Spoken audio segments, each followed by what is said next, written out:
Yeah. Yung first time namin masiraan ng motor. Buti na lang may to the rescue.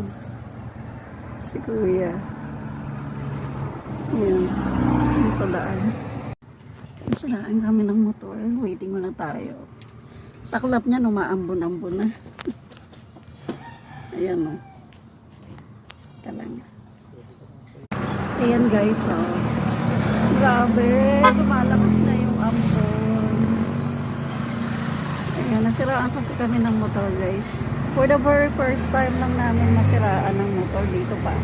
Pero at least, malapit na kami sa place namin, sa bahay. So ayan, pinapaan.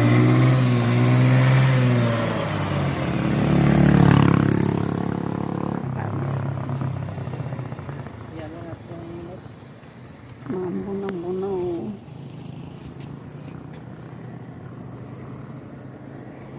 Nagbabago kasi yan yung pagka ano. Malakas-lakas na yung ulan guys. Ito kami sa tabi ng kagubatan. Katabi lang ng kalsada to. Buti na lang to the rescue ang kanyang friendship. Si Kuya, shout out. Thank you for helping us.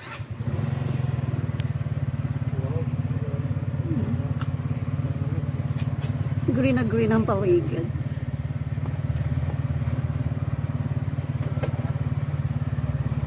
Tapos na yan. Eh, balik mo na sa kanya yan. Dalam pakabit mo na to. Okay na yan. Abos na matagal eh. Okay na. Malakas? Thank you. Okay na po yan? Oo, thank you. Abot na kayo ng ulan. Punta ka pala yung Maria. Oo, pero mamaya na lang. Kasi wala, andyan pa sila, on the way pa sila. Ano, dito na lang tayo?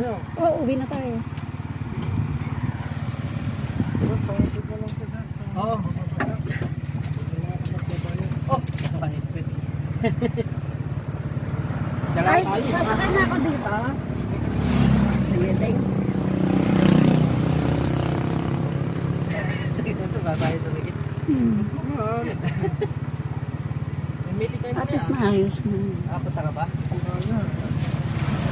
Buti na lang dito si Kuya. Sabihan ko na lang. Yung tungkol sa kaso pa kamo. Alam, sinabi ko pa lang kaya sa Robas yun eh. Yung kaso nga, pinakita ko nga sa kanya. Ang gusto ng mayari, kung bayaran ka. Oo. Bakit pa bayaran ka? Hindi, binigay na kami yun. Kaya nga, tsaka